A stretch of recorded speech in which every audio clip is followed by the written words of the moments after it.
Good evening, children. Good evening, ma'am. Good evening. Good evening.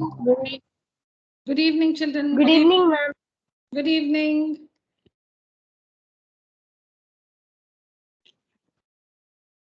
Is my screen visible, children?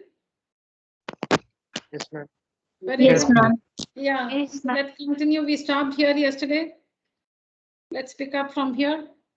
I think some of you even gave me the answer for this one, but then for those who have not completed, please try. Check if the point P3, minus 1 divides the line segment AB in the ratio 2:3.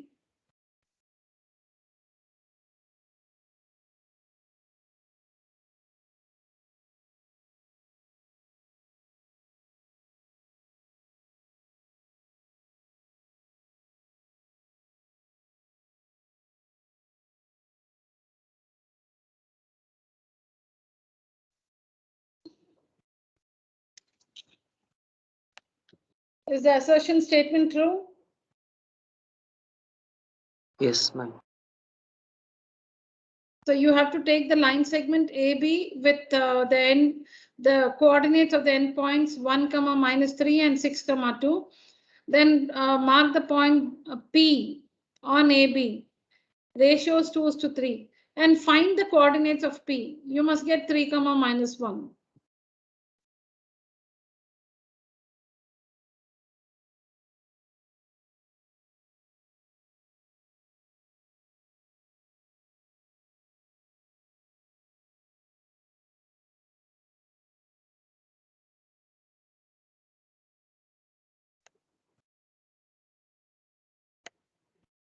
AB, point P, ratio 2:3. Find the coordinates of this point P using section formula. And you must get 3, minus 1. I think that's what is given. You must get 3, minus 1. Or what you can also do is you can take the coordinates of A, B, and P and check if the ratio is 2:3. Anything you can verify the information either ways. You can maybe use the. Okay, let me write the coordinates of A. What are the coordinates of A, children? 1, what are the coordinates of A?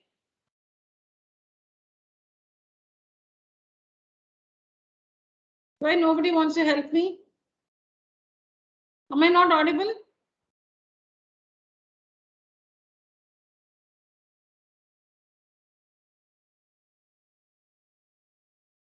One comma minus 3.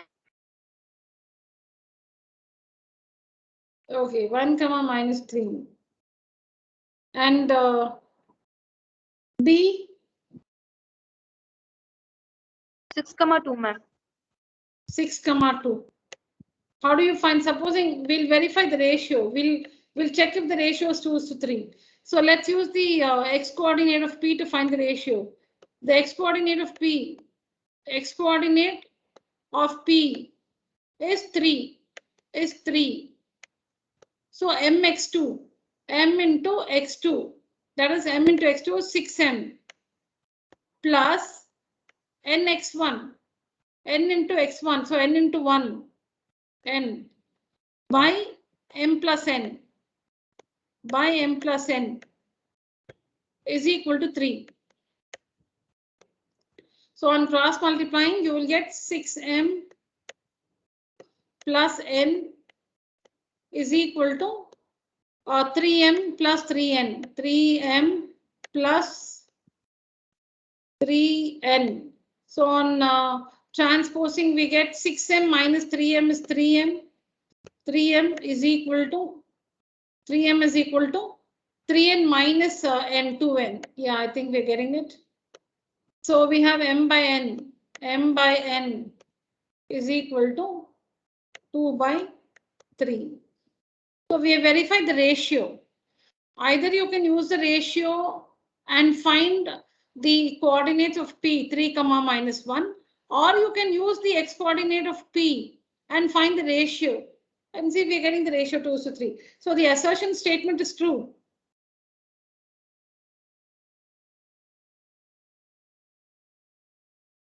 the assertion statement is true. And the reason, the coordinates of the point which divides the line segment joining the points A and B internally in the ratio M1 is to M2 R is given to you. So see here, like we have point A x1 y1, here we have 1 comma minus 3, B x2 y2 6 comma 2. Ratio M1 is to M2, ratio 2 is to 3. And these are the coordinates. These are the coordinates of the point of division. These are the coordinates of the point of division. So the reason statement is true and it clearly explains the assertion statement.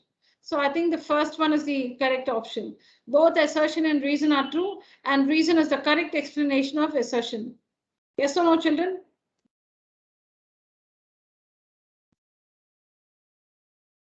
Why no acknowledgements today? Please Yes, tell me if I'm audible. Yes, ma'am. Yes, ma'am. All right. This is the next one. The points A, B, C are collinear. It's given to you. The points A, B, C are collinear. The points A, B, C are collinear if AB plus BC is equal to AC. Yes. Please check if they're collinear.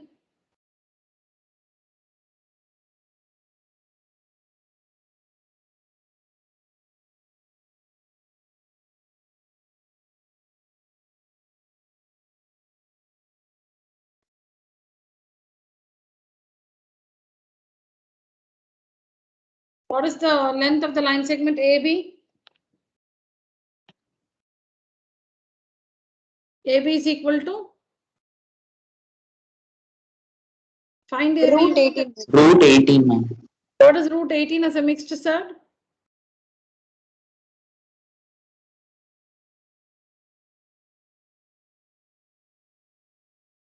Quickly, ma. What 3 is root 2, ma'am. 3 Three. root 2? Okay, so AB is 3 root 2 units. Find BC. Using distance formula, find BC.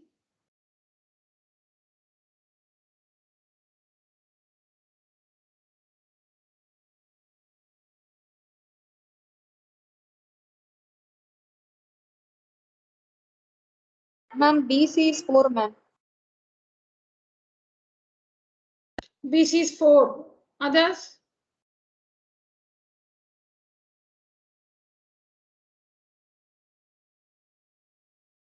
Two root 2, ma'am. 2 root 2. Who said?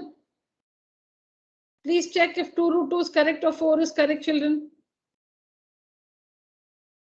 2 root 2. BC. So root of 8 minus 6 the whole square. 4 plus 4 root 8. Yeah, 2 root 2 only. 2 root 2. Correct. 2 root 2 is correct. BC is 2 root 2. What about AC?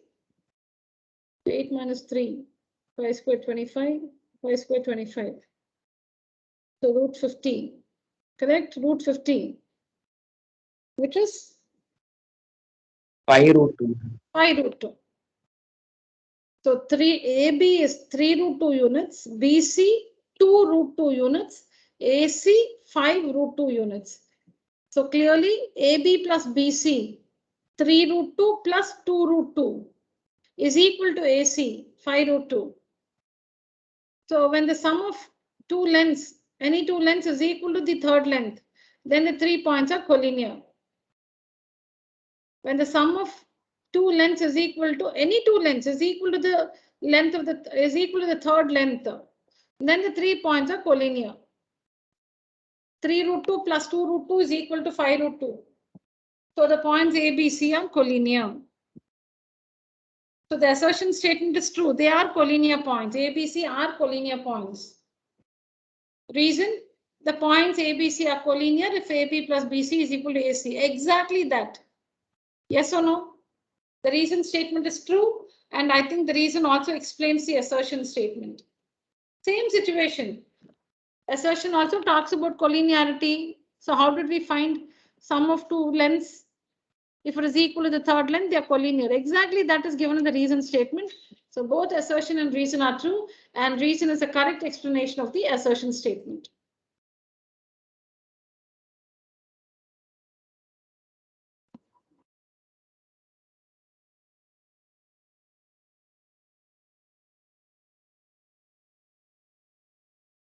Yes, children, please work this.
Assertion is true, ma'am.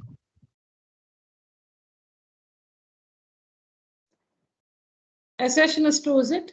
The midpoint of the line segment joining PQ lies in the fourth quadrant. Okay, what are the coordinates of the midpoint? Tirunesh? 1, comma, minus 1. Sorry, 1 comma? Minus 1. Okay, 1 comma minus 1. Does it lie in the fourth quadrant? 1 comma minus 1? Yes, ma'am. Yeah, correct. Okay, if 1, so it is what? Minus 1 plus 3 by 2. 2 by 2, 1, and 1 minus 3, minus 2. Yes. Yes, 1 comma minus 1. X1 plus x2 by 2. Y1 plus y2 by 2. So the coordinates of the midpoint of PQ are 1 comma minus 1. And clearly 1 comma minus 1 lies in the fourth quadrant. Correct. What about the reason?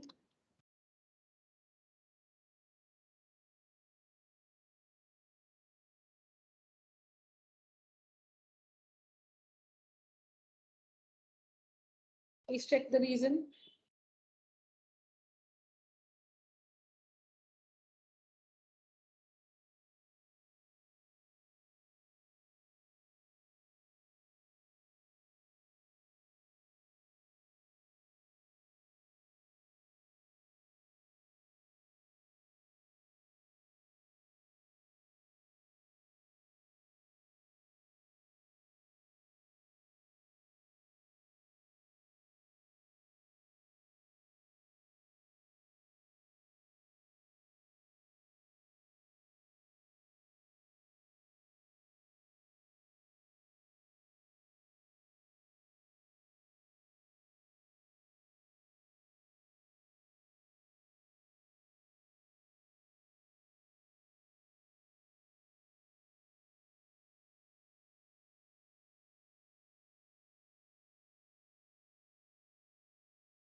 Yes, children, the reason?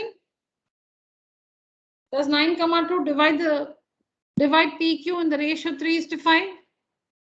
Yes, ma'am. Did you find the ratio, Tirunesh, or you found the coordinates 9 comma 2? I found the coordinates, ma'am.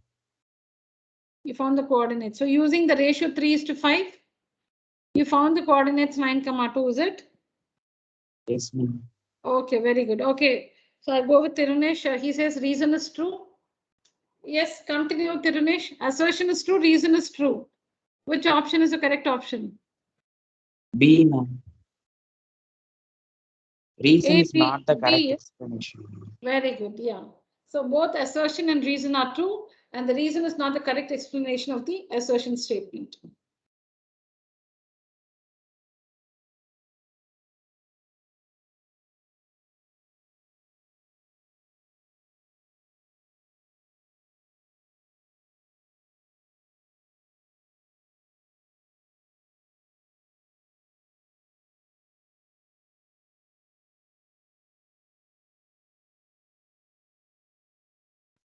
If A plus B plus C is 0, then the centroid of the triangle whose vertices are A, B, B, C, C, A is the origin.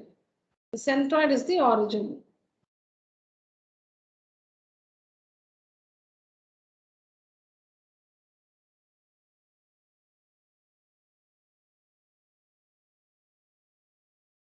So let me show you the question if you want to note down.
What's the formula to find the centroid?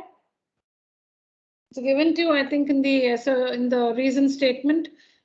X1 plus X2 plus X3 by 3 will give you the X coordinate of the centroid. X1 plus X2 plus X3 by 3. Y1 plus Y2 plus Y3 by 3. These expressions will give us the X coordinate and the Y coordinate of the centroid.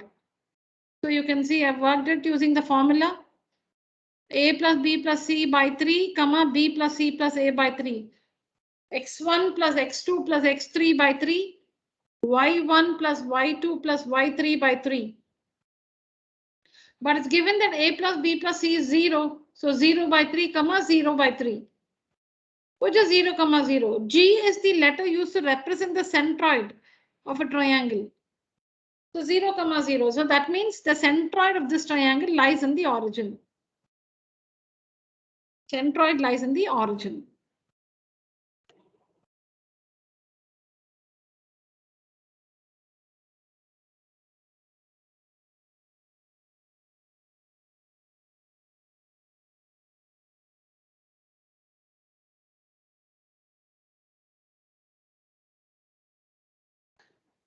Centroid of the triangle whose vertices is the point G given by the formulas given there.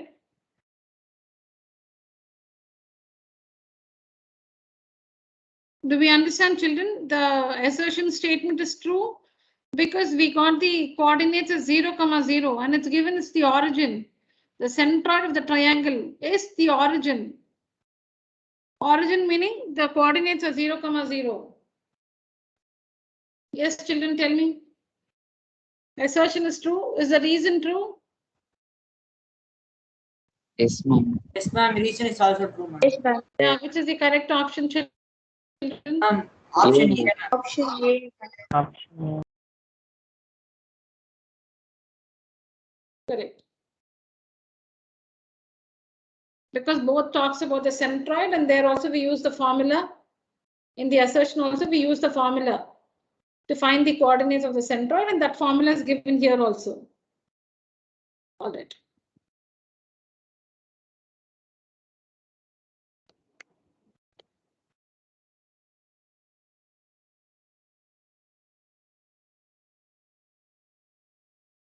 This is because we took up only a part of it today, so we'll not get full marks.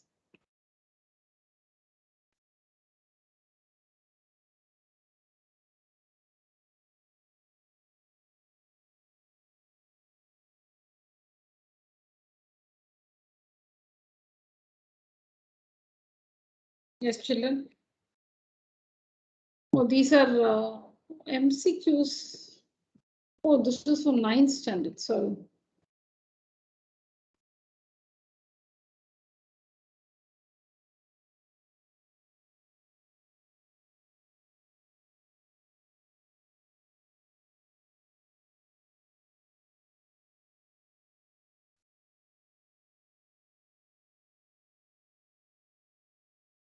Yeah.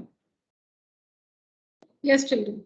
So these are assertion reason based questions from the chapter linear equations into variables.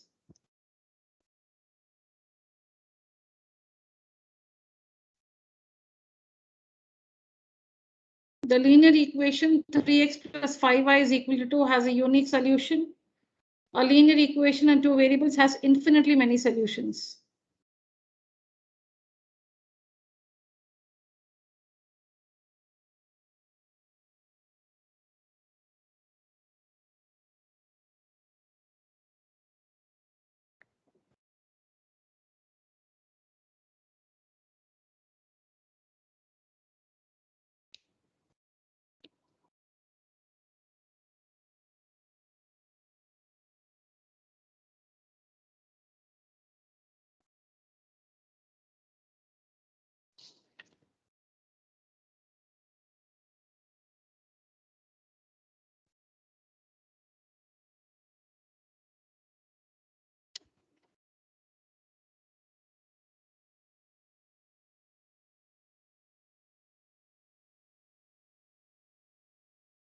Assertion is false, but reason is true, ma'am. Okay, what does the assertion say? The linear equation has a unique solution. Yes, ma'am. It Then- has infinitely many solutions. Yeah, because 3x plus 5y is equal to 2 is a linear equation With two with two variables, variables x and y. So it has infinitely many. many Okay, solutions. let's take it like this. What is the graphical representation? How will you graphically represent 3x plus 5y is equal to 2? Ma'am, it would be a straight line, ma'am. It's a straight line. 3x plus 5y is equal to 2. Graphically is a straight line because you will make the xy table, right? You will prepare the xy table. You will get 3 points to be plotted. You will plot the 3 points, and when you connect them, you will get a straight line. Now, on the straight line, how many points lie on the straight line? Infinitely many points. Infinitely many points. So clearly, yes, infinitely many points. So clearly, a linear equation on two variables x and y has infinitely many solutions. A linear equation in one variable has a unique solution. That also, if you treat it as a linear equation, so this again of 9th standard, if you treat it as a linear equation on two variables x and y, it has infinitely many solutions. But in general, a linear equation in one variable x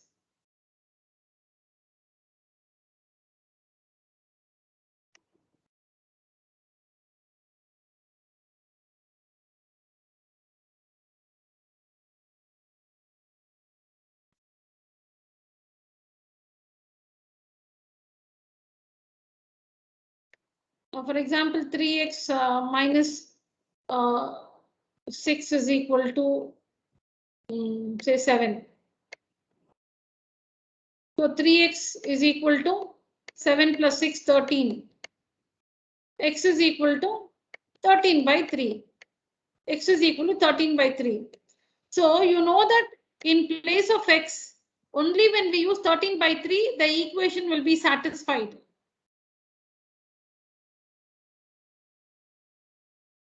Or say 3x, supposing 3x minus 5 is equal to 0.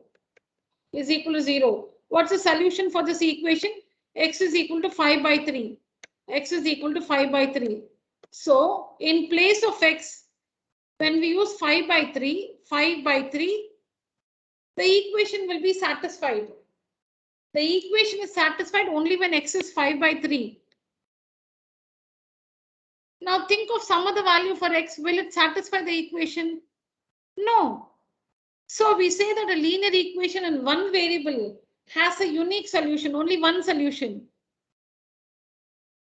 Because there is only one value of the variable that can satisfy the equation. 3x minus 5 is equal to 0 is a linear equation in one variable x. 3x minus 5 is equal to 0 is a linear equation in one variable x. On solving this, we get x is 5 by 3. 5 by 3 is called the solution or the root of this equation. And 5 by 3 is the only value that can satisfy this equation. When x takes the value 5 by 3, the equation is satisfied. For no other value of x will the equation be satisfied. Give any other value for x. LHS will, that the RHS is 0. LHS will not be 0. RHS is 0. LHS also will be 0 only when x is 5 by 3. For any other value of x, the LHS will not be 0. It will be some value but not 0.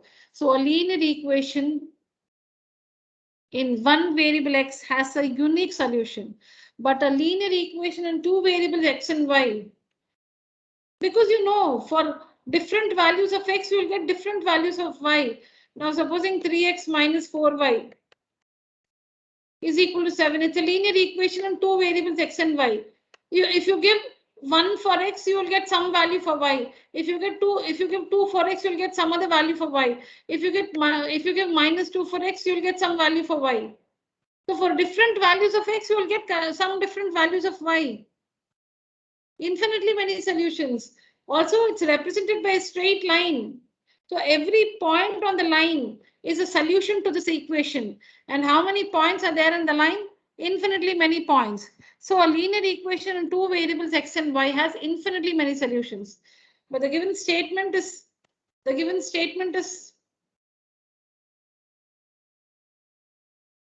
a linear equation. The linear equation 3x plus 5y is equal to 2 has a unique solution. No, it has many solutions. Straight line, many points, infinitely many solutions. So the first statement, the assertion statement is false. A linear equation in two variables has infinitely many solutions. This is true. So the assertion statement is false, while the reason statement is true.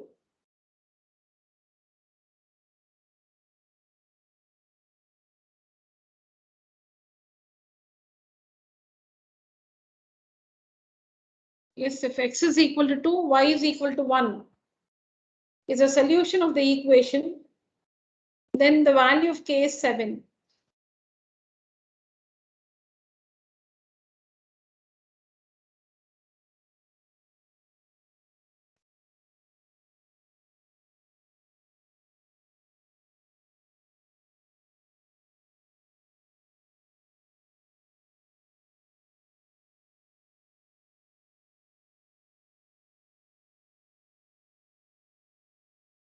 Assertion is true, ma'am. Assertion is true, ma'am. Assertion is true. Okay. Ma'am, reason is also true, ma'am.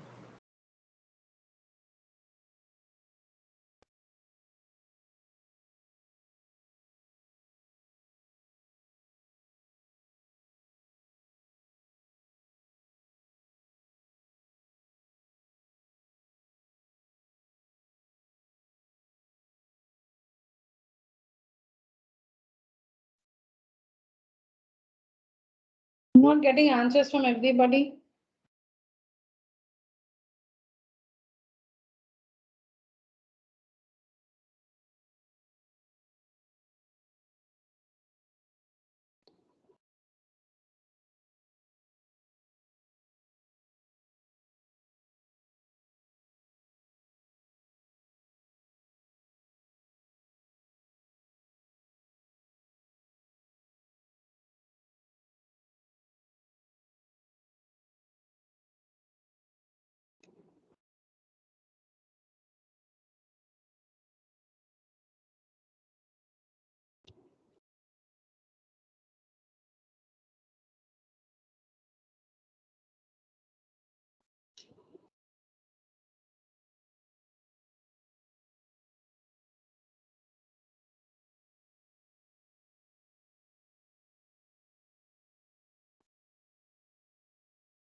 Children, see if I'm quiet, you're also quiet. Option A, ma'am, assertion is true and reason is also true, ma'am, but it is not correct explanation. Yes, Shakti, yeah, thank you. What about the others? First, check if it's a solution, children. X is 2, Y is 1.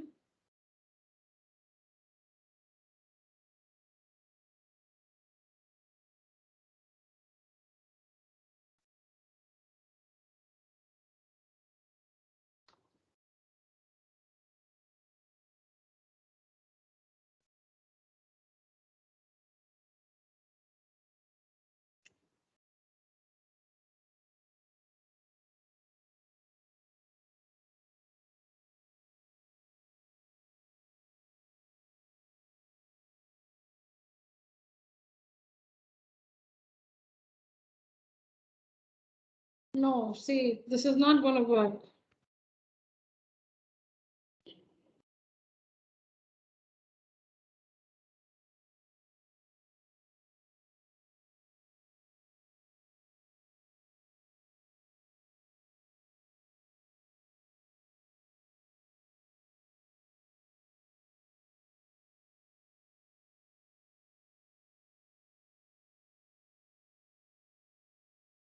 Oh, I've unshared my screen, is it?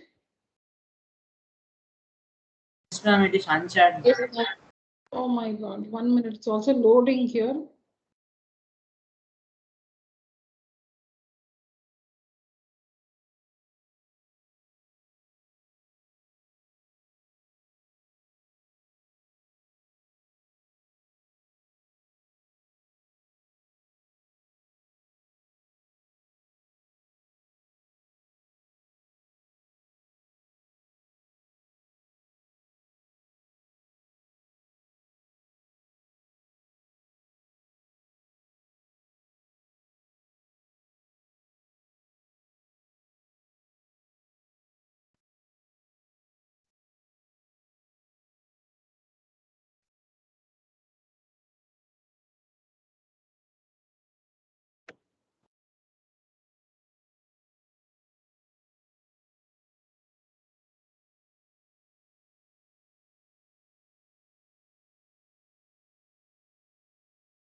I've shared my screen again.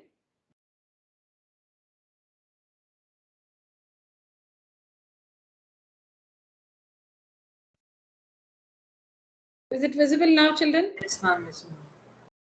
Children, Yes, I've ma'am. again shared 9. That was the 9th standard Yes, assertion reason-based questions, children. This is yours. What I'd opened earlier, what we were trying to solve, that was for 9th standard. This is yours. Let's start from the beginning. The linear equation 3x plus 4y is equal to 12 represents a line parallel to the x-axis.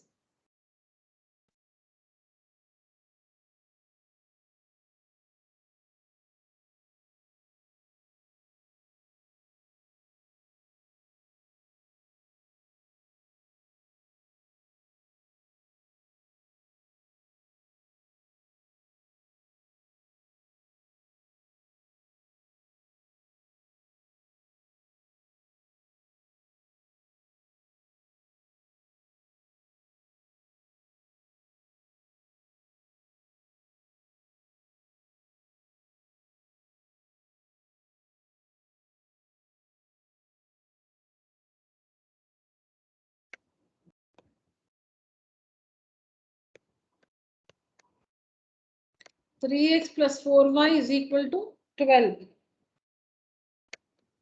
Now supposing x is 0. When x is 0, 3 into 0.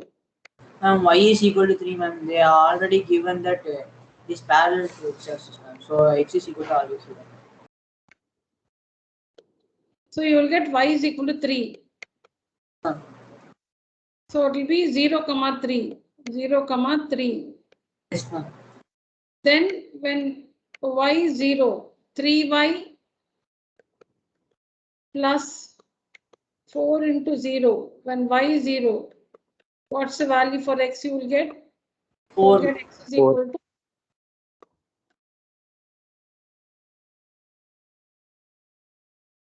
x is equal to 4. Yeah, sorry. So 4, 0. X is 4, y is 0. When you try to plot these 2 points, 0, 3, 0, 3, somewhere here, and 4, 0, 4, 0, somewhere here. So this is the line. Your line will be like this. Is it parallel to the which axis? X-axis? It's not parallel to any of the axes.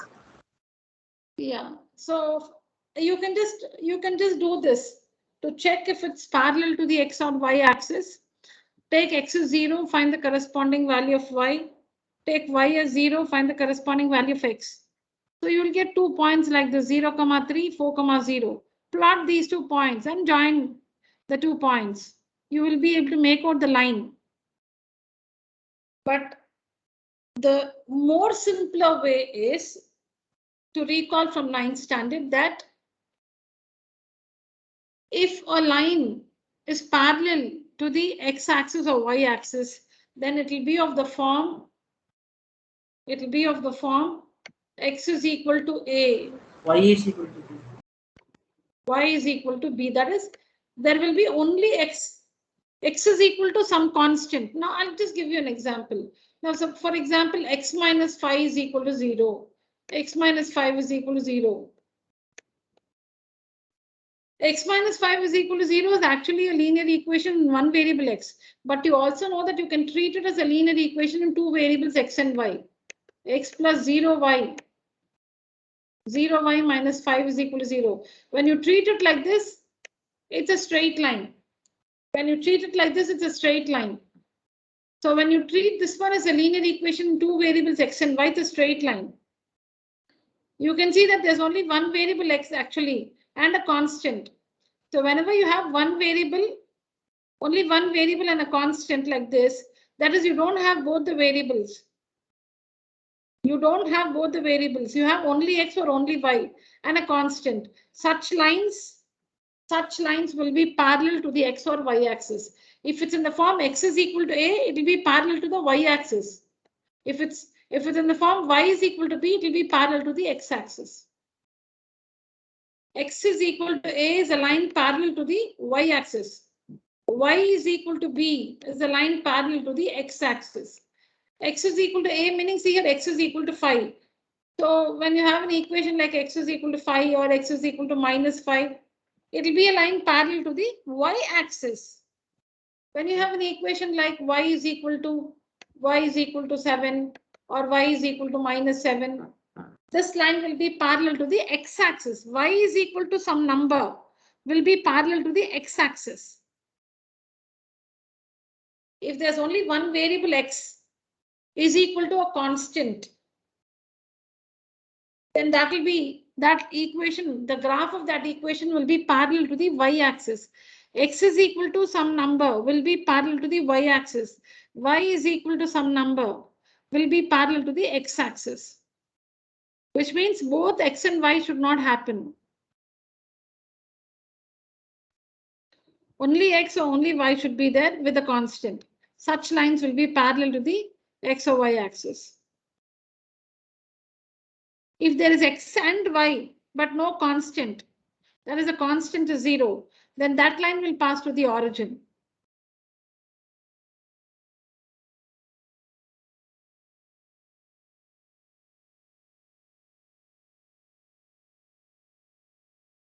If there's x and y and there's no constant, that is a constant is 0,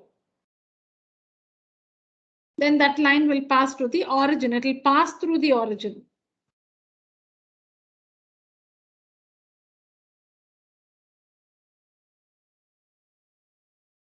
If we have in the equation, when we have x, when we have y, we have the x term, we have the y term, and the constant, the value of the constant is 0, then that line will pass through the origin.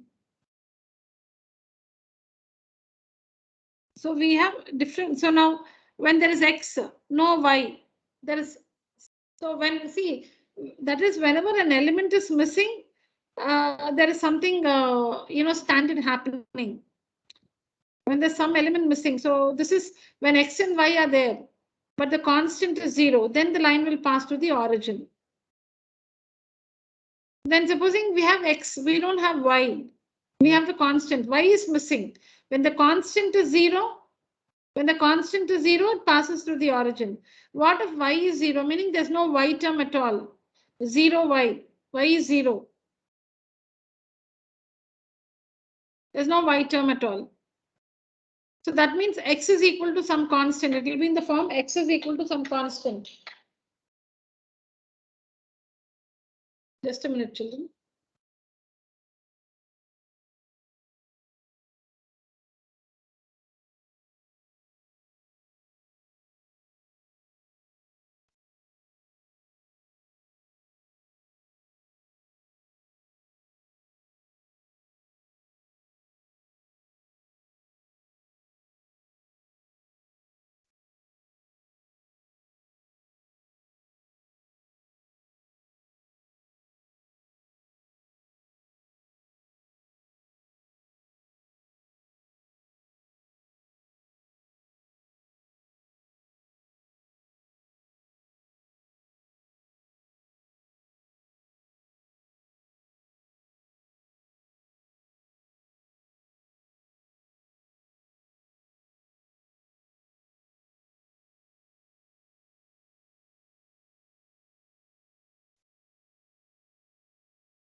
Yes, children. So when y is missing, so it's of the form x is equal to a constant. X is equal to a. This line will be parallel to the y-axis. So meaning when y is missing, it will be parallel to the y-axis. If x is missing, it will be parallel to the x-axis. You can remember it in different ways. So then when x is absent, that is, we have only the y and the constant. So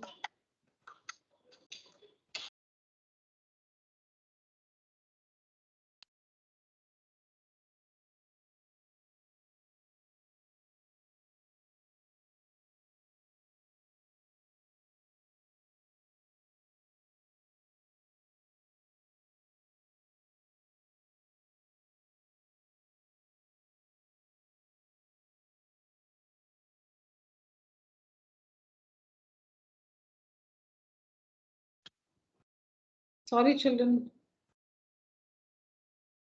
Yeah, so when x is 0, so then the equation is of the form y is equal to a constant, y is equal to b, and that will be parallel to the x-axis. So when the constant is 0, it will pass through the origin. That is, there is x, there is y. There is x, there is y. Constant is 0. It will pass through the origin. No x term, it will be parallel to the x-axis.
So which is the correct option, children? So here we have x, we made the graph for the first one. It's not parallel to the x-axis. We saw that it intersects both the x and y-axis. Yes, Assertion is false, but the reason is true. Yeah, the reason says there is the graph of by is equal to c is parallel to the x-axis. By is equal to c.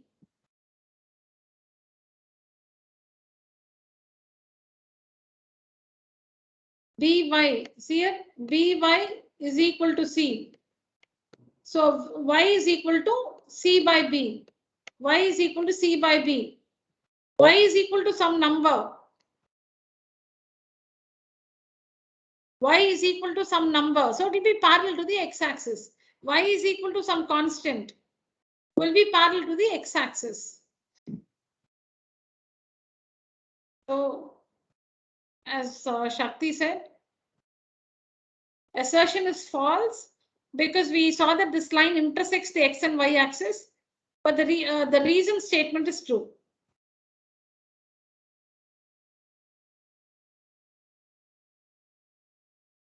Yes, children, next one.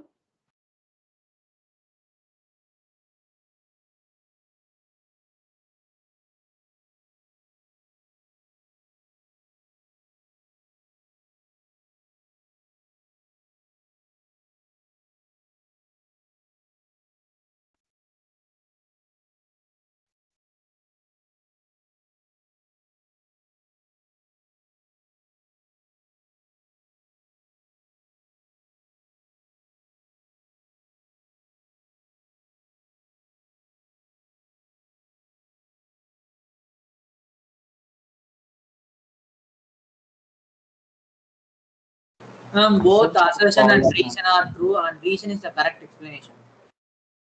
Option A, ma'am. A, ma'am.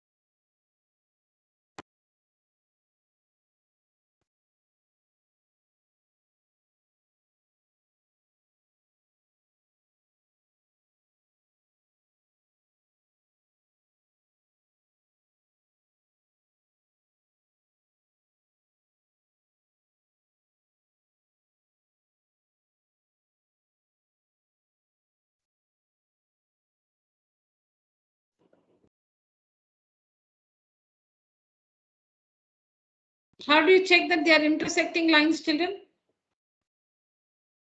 A1 by A2 should not be equal to B1 by B2. Yeah, A1 by A2 should not be equal to B1 by B2. And it is not equal in the first one. So they represent intersecting lines. True.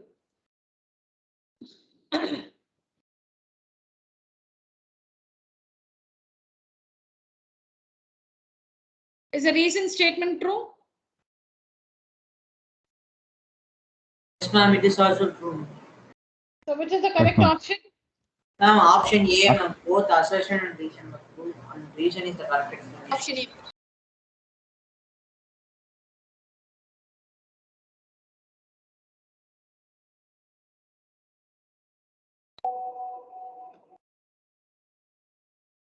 All right, correct. Try the next one.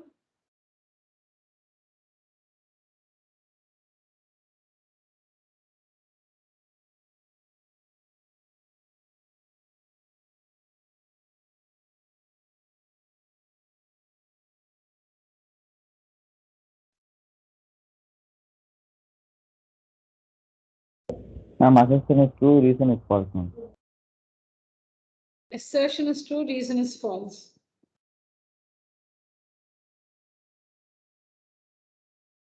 Yes, ma'am. Assertion is true, reason is false.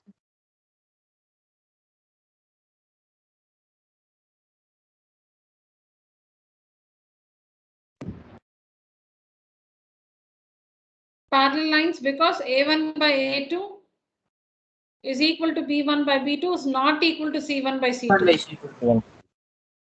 Yes, ma'am. Assertion is true, reason is false.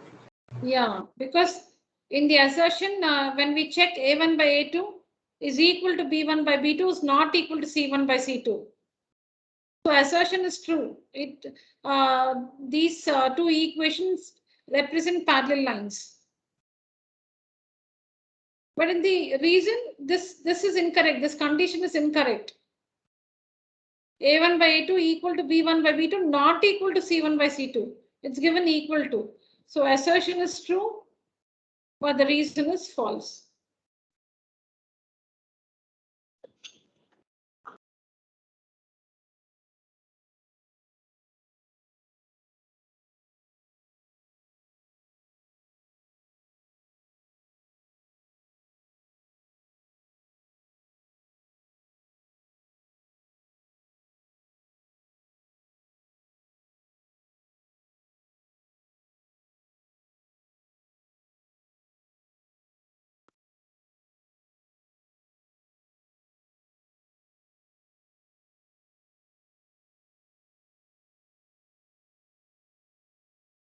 None of these, ma'am. None of these, ma'am.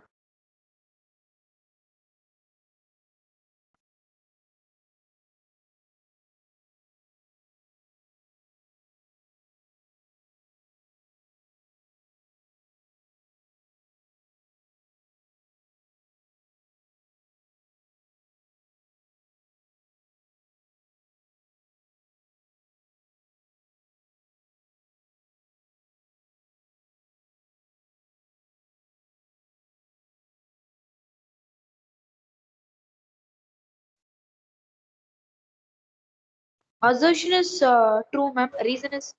Assertion is false, reason is true, ma'am. Ma'am, option B is coming. Option D, ma'am.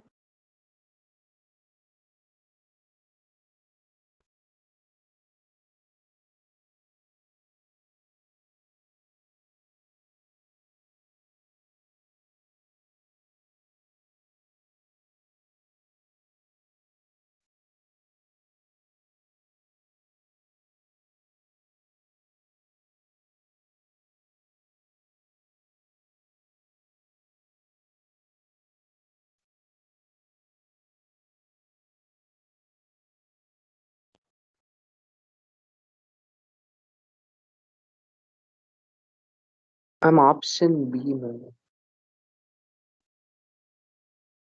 Option D is coming. Children, Option D, so sorry, I couldn't acknowledge. Yes, option D. Yeah? Yes, ma'am, assertion is false, but the reason is true. All of you? Yes, ma'am. yes, ma'am. Yes, ma'am. And both are true. Both are true. No, ma'am. First one, they have given no solution, ma'am. If no solution, it will be 5 by 50. Then 5 by 25 will come, ma'am. All three should be equal. Okay, because somebody is telling B, let me just check. What is this? The pair of linear equations have no solution. 2 by 10 is 1 by 5, minus 3 by minus 15 is 1 by 5, and 5 by, okay, no, so A1 by A2 is equal to B1 by B2 is not equal to C1 by C2. The first one is true. Assertion is Yes, true. ma'am. And the reason, the pair of linear equations, okay. A1x, B1y represent intersecting lines. If, yeah, assertion is true, reason is true, but the reason is not the correct explanation of the assertion. Who said assertion is false and reason is true? No, ma'am. I got confused with the statement. Yeah. The assertion statement is true because you can see that 2 by 10 is equal to minus 3 by minus 15. That is A1 by A2 is equal to B1 by B2 is not equal to 5 by minus 13. So they have no solution. That is, they are parallel lines. They have no solution. Assertion statement is true. Reason statement is true because when A1 by A2 is not equal to B1 by B2, intersecting lines is true. But the assertion talks about parallel lines or no solution. And this one talks about intersecting lines. So both are true, but not the correct explanation.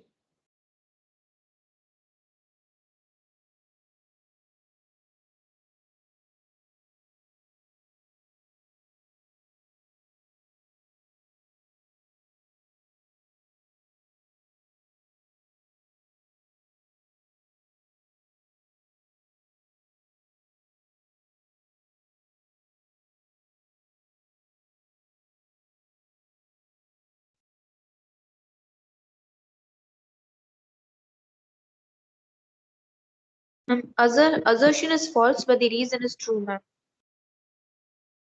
Okay.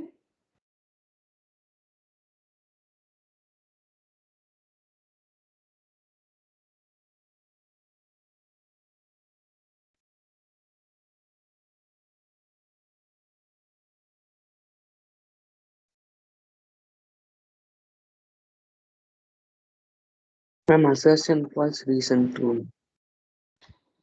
Okay. A pair of linear equations represent coincident lines. Coincident lines, that is infinitely many solutions. Then the your equations are consistent and have a unique solution. So that's wrong. No, if they're coincident lines, they're consistent.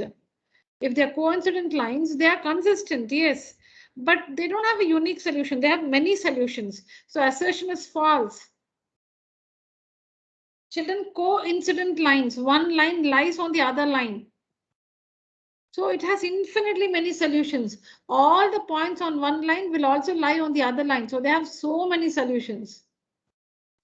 They are consistent because they have solutions, they are consistent and have a unique solution. No, that's wrong. So assertion is wrong. A pair of linear equations represent coincident lines if A1 by A2 is equal to, yes. Isn't that right, children? Isn't the reason correct? Yes, ma'am. So which is the correct answer? Assertion is false, but reason is true. Assertion is false for only this part. Has a unique solution. No, has infinitely many solutions. So the assertion is wrong. Assertion is wrong because coincident lines consistent. This is fine, but infinitely many solutions. So assertion is wrong, but the reason is right.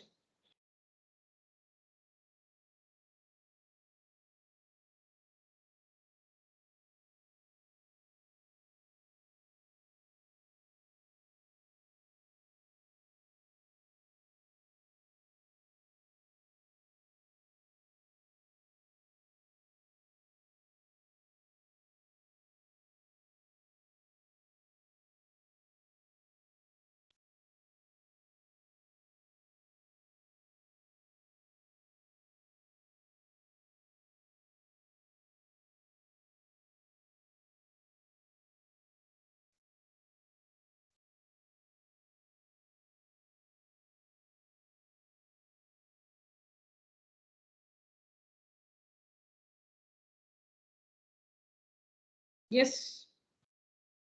If the system of linear equations is consistent, then K is equal to 4. Is inconsistent, sorry, is inconsistent.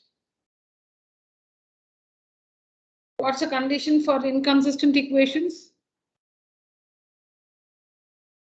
A1 by A2 is Ma'am, equal to A1 by B1 by A2 B2 is not equal to not equal to B1 by C1 by C2. C2, ma'am.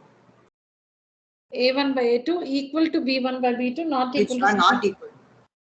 Yeah. So use that and find the value of K. Assertion is true. Assertion is true, reason is false. Is the value of K minus 4? Yes, ma'am.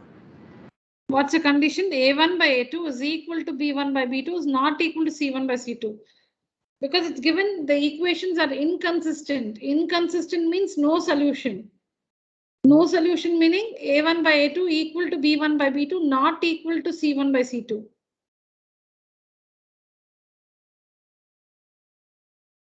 So when you work, you get K is equal to minus 4. Yes, ma'am, minus 4 is coming, ma'am. It's not. Assertion is false, reason is false. None of this. No, K is minus 4, right? That's what the assertion says. K is minus 4. And then for me it is like 1 minus 1. No, please check it is minus 4. Even I worked it. Okay. Please check. The No, system. ma'am, I got minus 4, ma'am, but it is like minus 1 in history. So it was. Oh, equations A1x B1. Yeah, what's the answer? Is the second one correct? Is the reason correct? It's No, in, ma'am, reason is also. No, ma'am. Reason is false. Ma'am. yeah, so assertion is true, but reason is false, correct? Yes, Yes, ma'am. ma'am. Okay.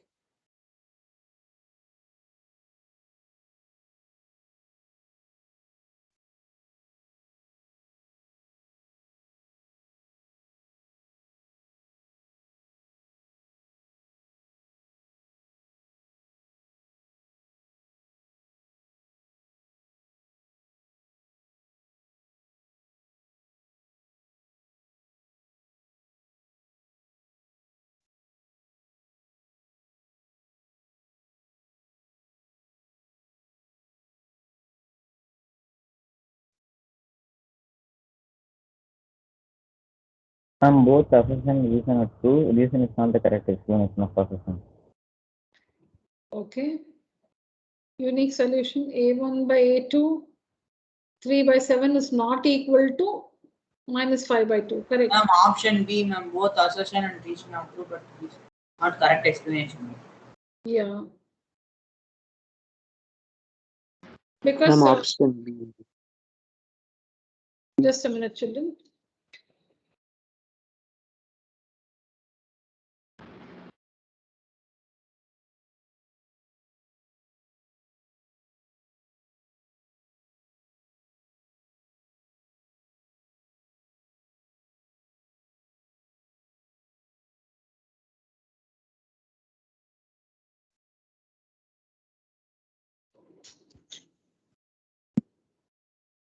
Yeah, so assertion statement talks about the conditions of solvability.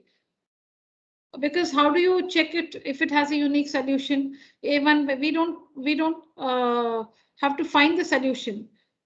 They're not asking us to find the solution. We have to check if it has a unique solution. So we use the conditions of solvability. A1 by A2 is not equal to B1 by B2. So it has a unique solution. So assertion is using the conditions of solvability. But a pair of linear equations can be solved. That is about the methods of solving an equation: elimination method, substitution method, cross multiplication method. So they're two different things. Reason is talking about the methods of solving a pair of linear equations.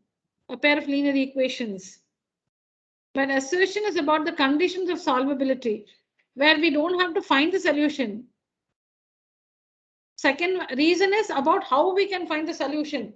How we can find the solution, what are the methods to find the solution. But assertion is about the conditions of solvability, where we don't have to find the solution. We just have to say if it will have a unique solution, no solution, or many solutions. Correct, children? Yes, ma'am. So, is the assertion true? A1 by A2 is Yes. not equal to B1 Yes, by B2. ma'am. Reason is also true, but not the correct explanation.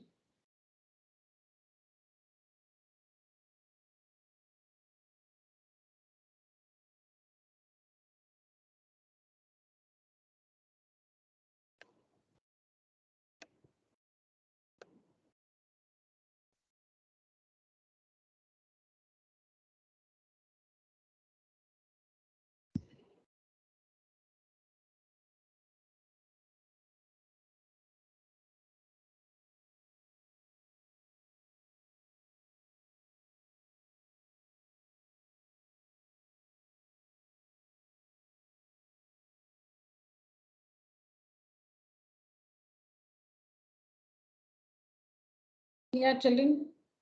These are case study based questions from the chapter Similar Triangles. Case study based questions from the chapter Similar Triangles. Start working.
Yeah, what's the height of the tower?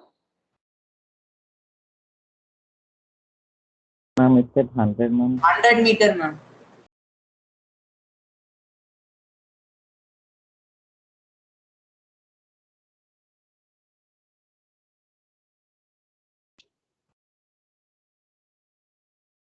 What is the proportion you have with you?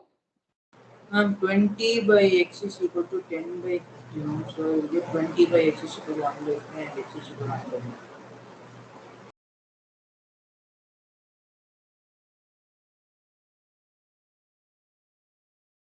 Correct. So all these triangles you can prove are similar.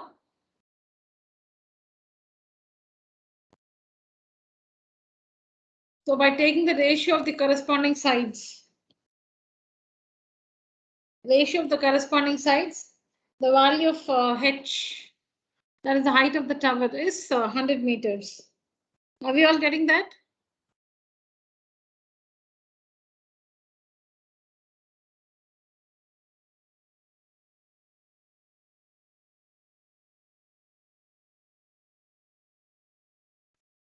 Yes, ma'am.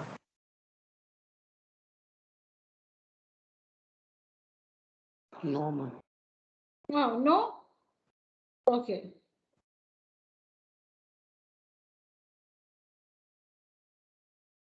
Let me tell you from this. So Markov, he's using the properties of similar triangles. The height of Vijay's house is 20 meters. The height of Vijay's house is 20 meters. And Vijay's house casts a shadow of 10 meters. So here in the right triangle, you can draw the right triangle separately. Just say Vijay's house, draw a right triangle.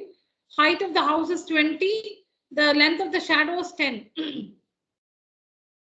All this is happening at the same point of time. So this angle will be the same everywhere. This angle,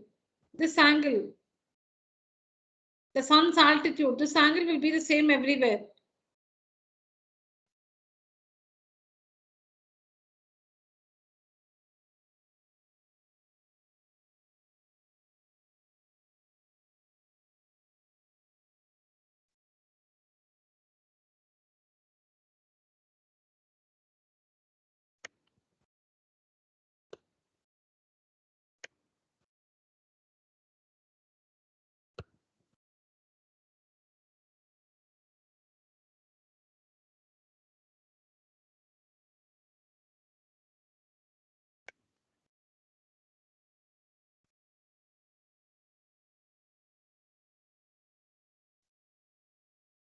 This is say Vijay's house. This is the tower. This is Ajay's house. Everywhere 90 degrees. And this angle will be the same because the shadows are measured at the same point of time. So the sun's elevation will be the same.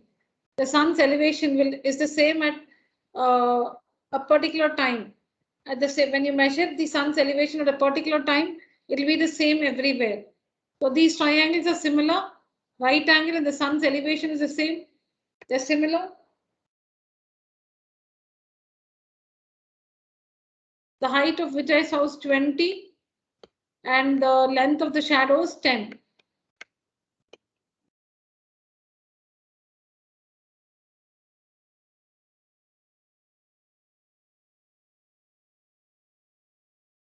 The length of the shadow of the tower is 50 meters.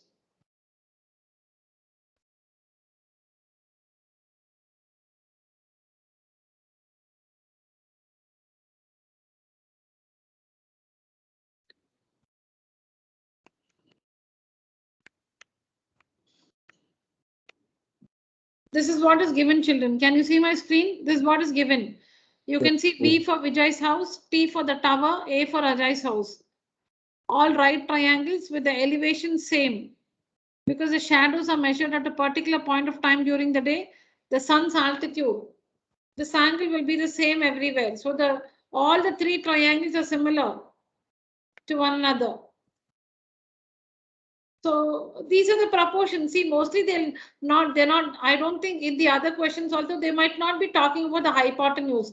They'll only talk about the height of Vijay's house, length of the shadow of Vijay's house, height of the tower, length of the shadow of the tower, height of Ajay's house, length of the shadow of Ajay's house, height of Vijay's house, height of Vijay's house, length of the shadow of Vijay's house, height of the tower, length of the shadow of the tower, height of Ajay's house, length of the shadow of Ajay's house. They can only talk about all these. So now what's the proportion everywhere? 20 by, supposing I call this X and I call this Y, children. Supposing I call this X and Y, children. So children, see here, 20 by 10 is equal to X by 50. Yes or no? Or you can say, yes. Children, 20 by X is equal to 10 by 50. 20, that is taking the ratio on the corresponding sides. This is also correct. 20 by 10 is equal to X by 50 is also correct. But if you want to take the ratio on the corresponding side, so if you say 20 in this triangle, you must say by X in this triangle is equal to 10 by 50. Yes or no?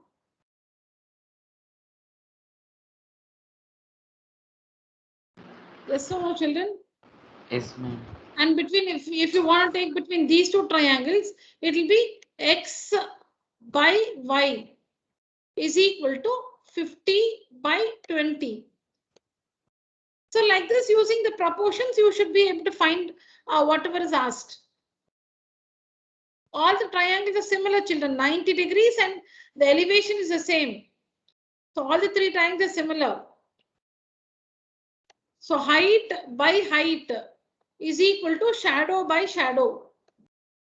Height by height is equal to shadow by shadow.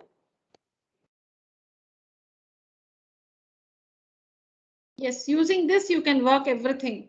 Using this proportion, height by height is equal to shadow by shadow. Using this proportion, you can find any answer. So now let's get back to the questions.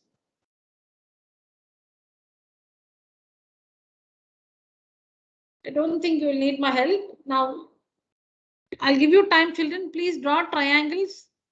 Like how I drew, draw the triangles, mark the information given, and please find the answers correctly.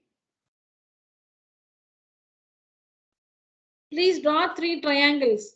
Mark the information like I had marked.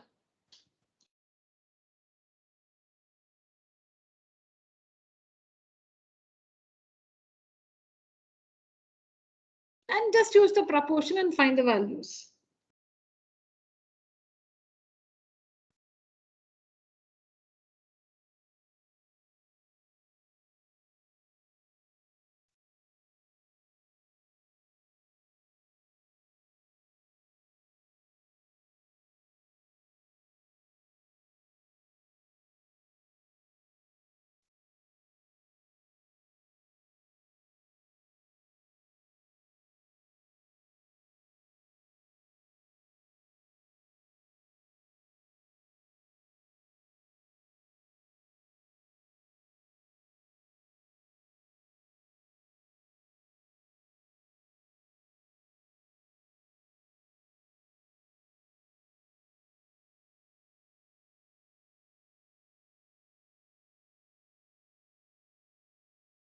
Is it 100 here?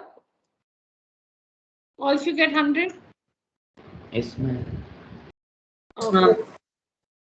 All right. What's the height of Ajay's house? Now, earlier answer you got 100. No, we can use that answer now. Now, earlier we got that value 100. Supposing you need to use that value, you can use it. 40 meter, ma'am. 40. All of you, Tirunesh. Yes, ma'am. 40 meters. Ma'am. See, I told you the proportion. I told you height by height, Yes, ma'am. 40 meters. shadow by shadow. Just fill the values in this, cross multiply and get the answer.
What's the answer, children, here?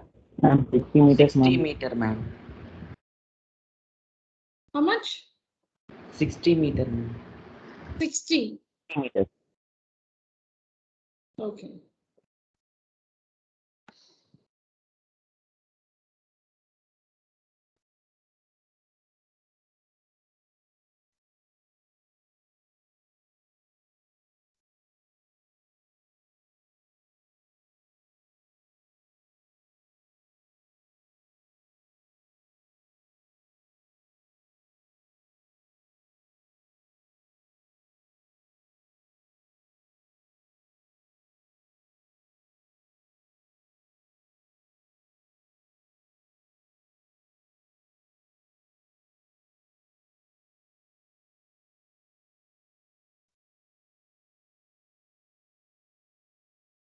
I'm 16 meters, ma'am.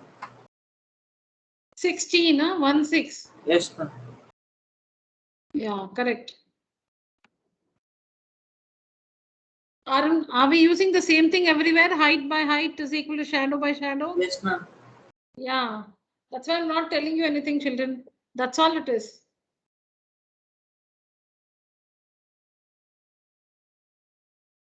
And all the answers you've been giving are correct.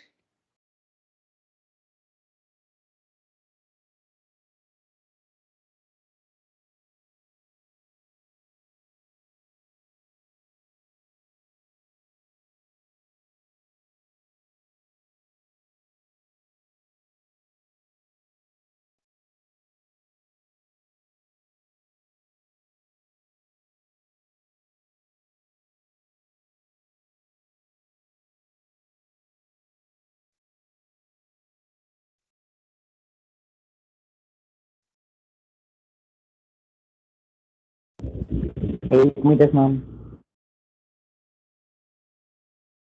Correct. Who's that? Sabarigiri, ma'am. Shabadi, yes. Okay. Very good. 8 meters.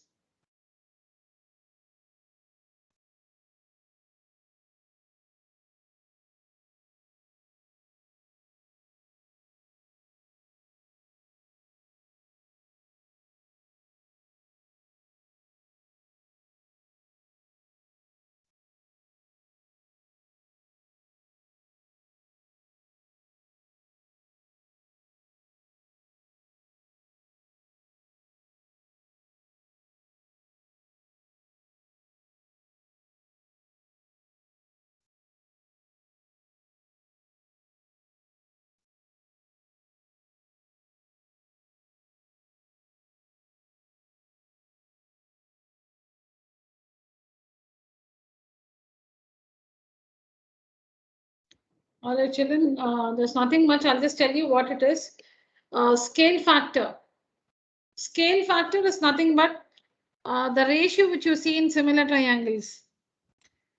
Now, scale factor actually is the length of the.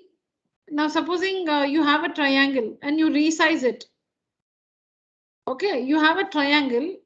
You proportionately increase the values and you make it bigger. That is, you resize, you enlarge it or you diminish it in size proportionately. You have a triangle. It's enlarged or it's diminished proportionately. So then the two triangles, the original triangle and that new triangle, they'll be similar to each other. They will be similar because you have resized. Resized meaning you have enlarged or diminished it proportionately. So the two triangles will be similar. The original triangle and that other one, the image, we'll say the image, the one which you have diminished or enlarged, So these two triangles will be similar to each other. Now scale factor means the side of the triangle in the image by the side of the length of the side on the original triangle. When you take the ratio of the corresponding sides, taking the image triangle first and then the original triangle. That is, in the numerator, you will have the length of the side of the new triangle. That is the image triangle, the new triangle. So in simple words, length of the side of the new triangle by the length of the side of the original triangle is the scale factor. The ratio of the corresponding sides of the new triangle by old triangle. We'll just use convenient words. No, we just have to remember it. Ratio of corresponding sides of the new triangle to the old triangle or new triangle to the original triangle. The new triangle is that which is diminished or enlarged. The side of that triangle by the corresponding side in the original triangle. This ratio is called the scale factor. That's all. This ratio is called the scale factor. So scale factor is new triangle side of the new triangle by side of the original triangle. Side of the new triangle by the corresponding sides, not any side. The ratio of the corresponding sides of the new triangle to the original triangle. Okay, that's about the scale factor. And you know this ratio, you've come across certain things like this in maps, maybe in geography. So here, see the scale factor is 1:200. 1:200. So you're given the picture of an engine here, children. It's very dull, but that's what it is here. You can see the picture of an engine. So this is an image because this is the picture of an engine. This is not the engine. It's not the original. It's a picture. It's the image. So image to original. 1:2000 meaning image. I told you scale factor is what? The image first, the new triangle by the original triangle. Sorry. Image by the original triangle. That is a new triangle by original triangle. So here we have an engine. We have the picture of an engine. This is an image. The original one is in the railway station. This is the picture. So see the scale factor here, 1:200. That means one part in the image is equal to 200 parts in the real engine.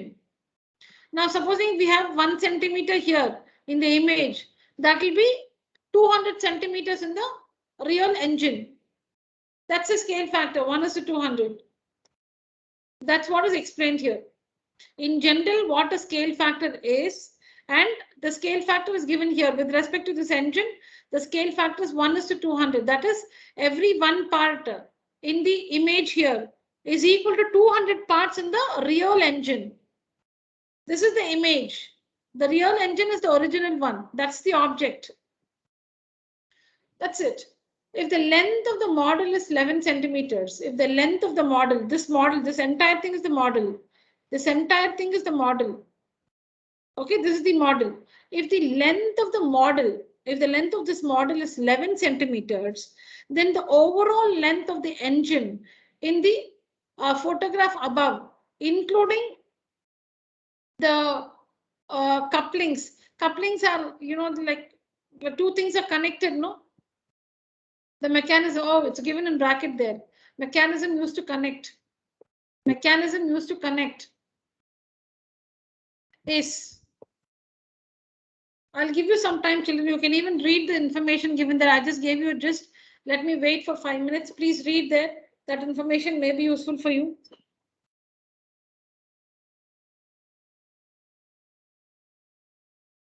Is it 22 meter? Yes, ma'am, 22 meters, ma'am. Let's all of us understand.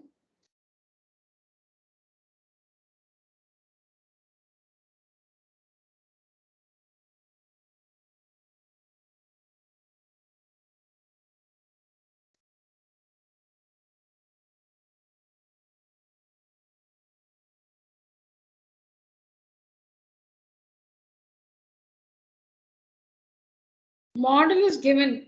That means you should find the original. Again, the question here can be only of two types. The length of the model should be given to you. The length of the engine you have to find, or the length of the engine will be given and they'll ask you to find the length in the model.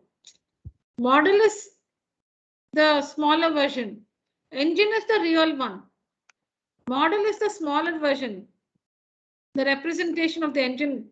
That's the model. Engine is the real one. Engine. So if it is 11 centimeters in the model, what is the real length of the engine? One centimeter is 1 centimeter in the model is 200 centimeters in real. So 11 centimeters will be 11 into 200. How will you work it? Shall I say 1/200 is equal to 11 by x? Is that correct? 1/200. When we say 1/200, 1 is the model, 200 is the real engine. 1/200 is equal to, in the numerator we have the model 1, denominator is the engine 200.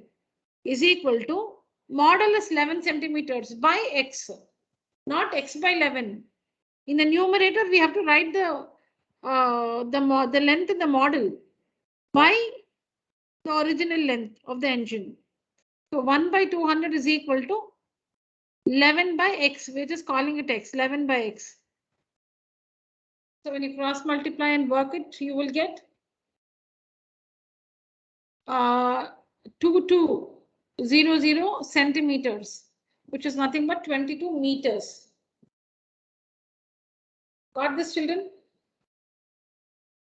Yes, ma'am. This is the working. 1 by 200 is equal to 11 by x. 11 by x. Cross multiply, you will get 2200 centimeters, which is nothing but 22 meters.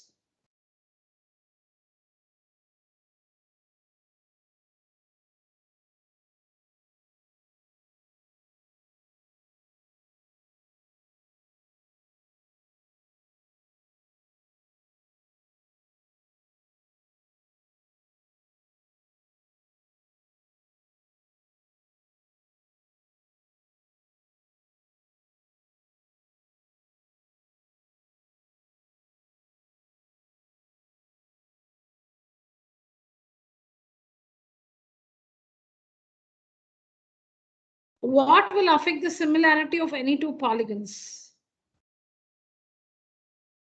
That is what will affect, meaning what is responsible kind of, which one is responsible, which one matters, what is that which matters for the similarity of any two polygons. Sometimes, children, you'll have to just choose the most appropriate option. It may not be this is the perfect one. It may not. Sometimes, like in this case, we're going to see, it may not be like this is the option. If of 4 of that, see, none of these will not be given. I have included none of these. Okay, I think I gave out the secret. So none of these will not be there. I just include none of these in the options. You will have only these 4 options. You will only have the 4 options. So sometimes if you feel these 3 is not possible, then we go with the 4th one. That's all. You will not be able to completely justify it. But since of the 4, you should choose one option. 3 of them you will feel no, not these 3. So we give the 4th one. Though you cannot completely justify always. Rarely such questions are asked, okay? So now what will affect the similarity of any two polygons? They're flipped horizontally. What is flipping, children?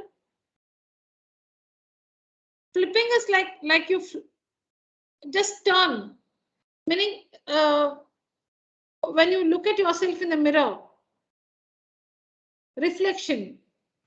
Flipping is okay, let me say, flipping is reflection.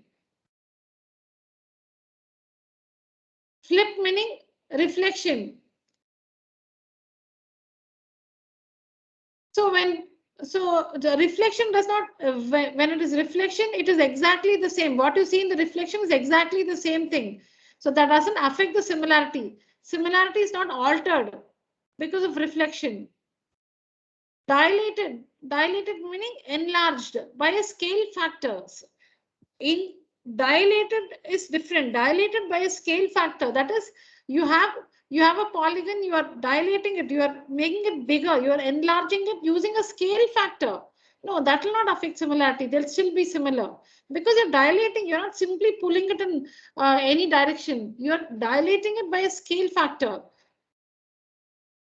So it's not altered. If it is similar, if they are similar, it's not altered. They're translated down. Translated meaning, like in the park, don't you go on the slide? You sit on top of the slide. It's in that inclined thing. Slide. So you sit on you have to climb the ladder to sit on the slide, and then you come down. So that doesn't affect similarity. When I'll show you, I think we have a picture of translation in another film. 1 minute.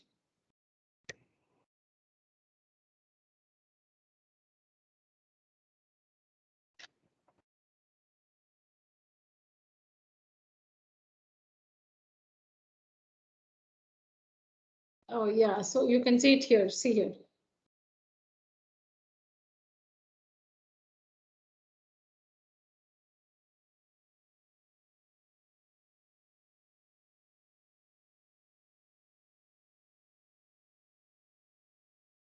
See here, children, this is flipping. This is flipping. See, like, don't you flip the dosa? You put it the other way, right? Flipping the dosa.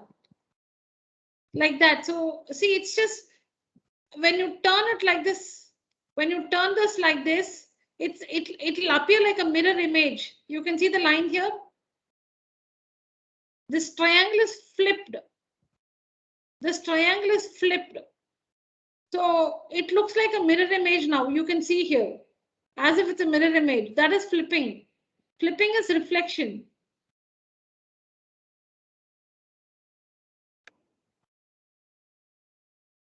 This is sliding or translation. Translation or sliding, it's just moving it like this. Like how you slide down. Just moving it. That doesn't affect the size of the object. Sliding, see here, you just see here. See, you can see the arrows also. Sliding. Just pulling it like this. Doesn't affect. Reflection or flipping does not affect. It doesn't affect similarity. See here, this is rotation.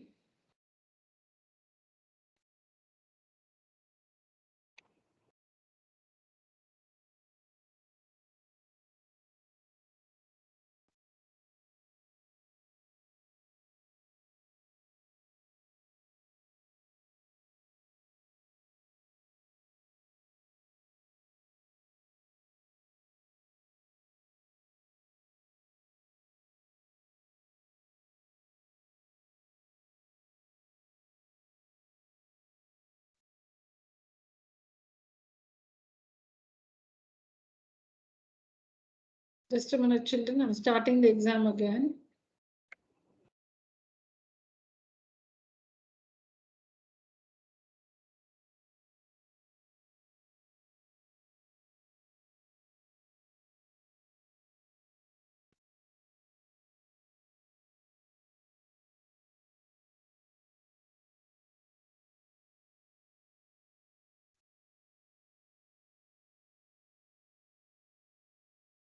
Yeah.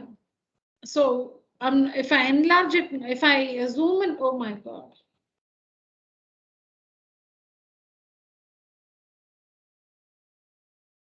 Yeah. I don't know if it is clearly visible, but if I zoom in, no, sometimes I'm just losing the paper. I was telling you that this is translation or sliding. This is flipping or reflection.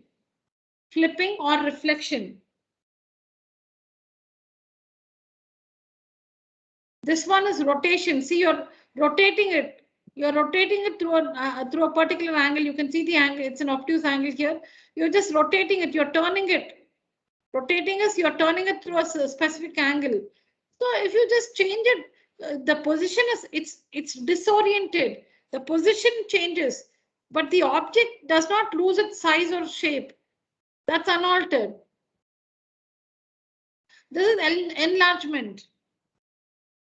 Enlargement also, if you do it using a scale factor, they're still similar.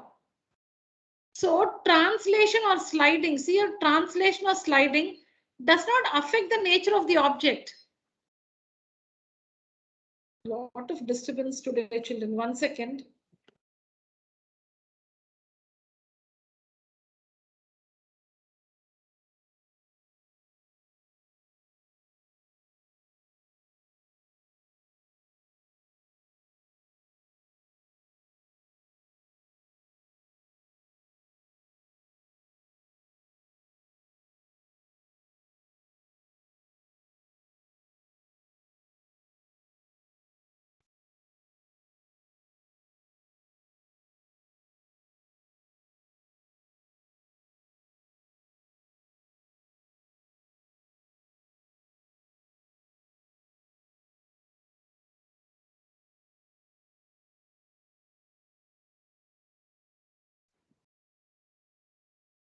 So children, when an object is made to slide, which is called translation, there is no change in the feature of the object.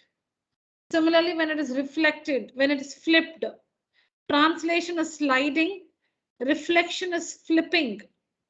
Reflection is flipping. You can make a note if you want. Translation is sliding. Like how you slide on the slide in a park. Translation is sliding. Does not affect the nature of the object. It's so the position changes, that's all. It takes a new position. Orientation changes. But the nature of the object is not altered. Translation is sliding, reflection is flipping. It looks like the opposite side now. When you flip it, like a mirror image, reflection. Translation sliding, reflection is flipping, rotation or turning. Rotation or turning. When you turn it to a specific angle, any angle, the position changes, but the no property of the triangle changes. It's still the same old triangle. Enlargement or dilating. Enlargement or dilating using a scale factor. If they use a scale factor and enlarge it, it's not, the similarity is not altered. Similarity is not altered because when they are increased by a scale factor. Okay, so now let's get back to that question.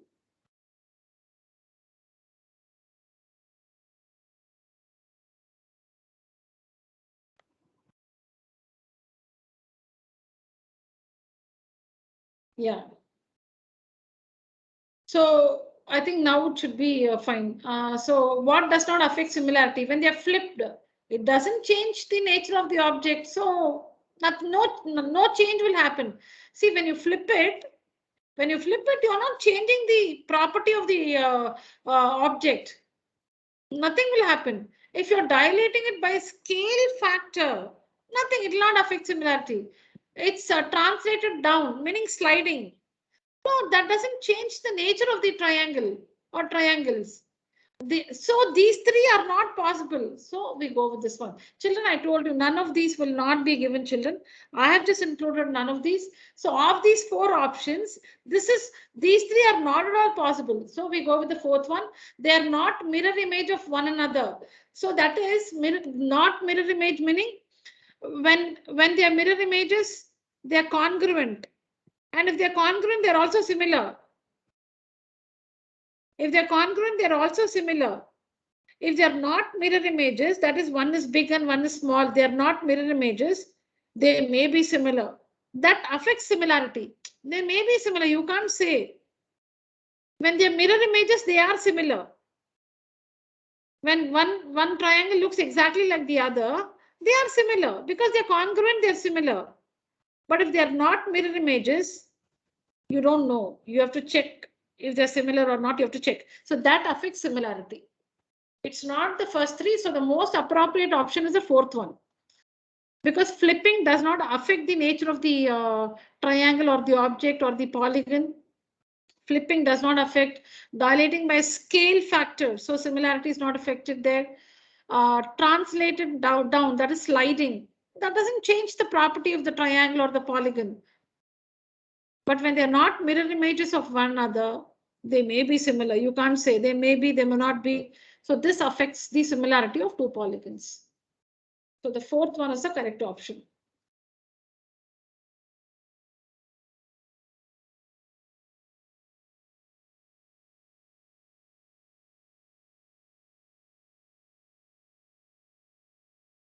All right, children, it's time.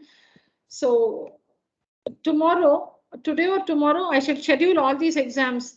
This particular paper on similar triangles, I have it with the answers. Let me schedule it as an exam so that you can try it for yourself when you're free before the exam. I don't want to take a longer time, children. It's already time today. All right, children. So that's it for today's session. Thank you so much. You may leave the call. Thank you, ma'am. Thank you, Thank you. children. Thank you, ma'am. Thank you, ma'am. Thank you, children. Thank you. Thank you, children. Good night.